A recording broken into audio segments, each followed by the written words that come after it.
Viewers, నేను మీ ప్రవీణ్. మీరు చూస్తున్నారు ప్రవీణ్ తెలుగు ట్రావెలర్ ఛానల్.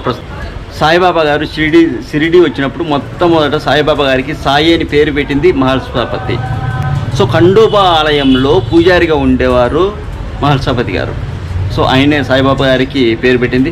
అంతేబాబా గారు తన దేహాన్ని వదిలి 3 రోజుల పాటు దేవుడి దగ్గరికి వెళ్తారు కదా, ఆ సమయంలో స్వామివారికి ఎలాంటి డిస్టర్బ్ లేకుండా తన తొడలపైన పండబెట్టుకొని అలాగే ఉండిపోతారు 3 రోజుల పాటు.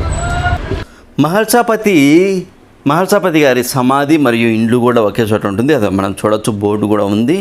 సో ప్రస్తుతానికైతే ఇంటి బయట అయితే ఉన్నాం. మనం ఇప్పుడు ఇంట్లోకి వెళ్ళిపోతున్నాం. ఇంట్లో ఏమేమి ఉన్నాయనేది కూడా చూపిస్తాను. బయటని వినాయకమయ్య స్వామి ఉంటారు. మనం లోపలికి వచ్చాక సమాధి దగ్గర ఇలా ఉంటుందండి. మహల్సాపతి గారి సమాధి దగ్గర సాయిబాబాకు సంబంధించినటువంటి ఫోటోలు. ఇది మహల్సాపతి గారి సమాధి అండి. ఇక్కడ ఒక కర్ర ఉంటుంది. సాయిబాబా గారు మహల్సాపతి గారికి ఇచ్చినటువంటి కర్ర, ఇవన్నీ లోపల ఉన్నటువంటి పాదుకలు ఇట్లా కొన్ని అయితే ఇచ్చారు. ఈయనేనండి మహల్సాపతి గారు. జాగ్రత్తగా వినండి. మీలో చాలామంది వ్యాపారాలు మొదలుపెట్టి అందులో కష్టాల్లో కూరుకొని పోయి ఉంటారు. నష్టాల్లో ఏం చేయాలో మీకు అర్థం కాదు. అలాంటి వాళ్ళు వెంటనే మీరు చేయించుకోవాల్సినటువంటి హోమం శ్రీ ప్రత్యంగిరామాత హోమం అండి.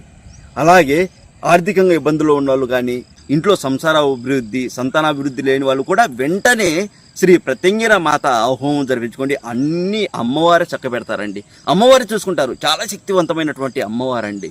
అయితే ఇదంతా నేను ఎందుకు చెప్తున్నానంటే, మన ఛానల్ ఆధ్వర్యంలో మనం కేవలం 1000ని 1 రూపాయితోనే ఈ శ్రీ ప్రత్యంగిరామాత హోమం అయితే జరిపిస్తున్నామండి. ఆ 1 రూపాయి కూడా ఎందుకంటే మీకు అమ్మవారి పూజలో ఉంచి, హోమంలో ఉంచి ఆ 1 రూపాయి మీకు మళ్ళీ ప్రసాదంగా పంపబడుతుంది. ఆ 1 రూపాయిని మీరు బీరువాలో కానీ పూజ గదిలో కానీ పెట్టుకోండి. ఆ అమ్మవారి ప్రసాదంగా భావించండి. ఓకేనా?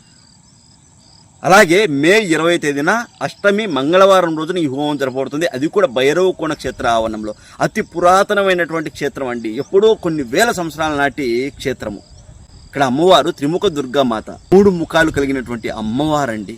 చాలా గొప్ప క్షేత్రం. మీరు కావాలంటే గూగుల్లో చూడండి. అలాగే మీరు శ్రీ ప్రత్యంగిరామాత హోమం గురించి, అమ్మవారి గురించి కూడా ఒకసారి తెలుసుకోండి. యూట్యూబ్లో కొట్టి చూడండి.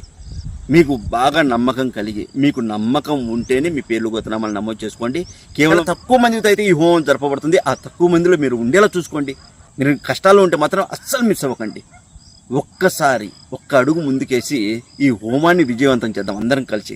ఇందులో ఎలాంటి మోసం లేదండి. ఇప్పుడే అమ్మవారికి దీపం పెట్టి వస్తున్నాను. మోసం చేయాల్సిన అవసరం కూడా లేదు. నేను ఒక సంకల్పం అనుకున్నాను. ఆ సంకల్పంలో మీ వంతు కూడా అందరూ కలిస్తే హోమం అద్భుతంగా జరుగుతుంది అన్నది నా అభిప్రాయం. అలాగే మీ కోరికలు కూడా తీరాలని, మీకు ఎలాంటి కష్టాలు లేకుండా ఆ అమ్మవారు చూడాలని నేను మనస్ఫూర్తిగా కోరుకుంటున్నాను. ఓం నమః శివాయ.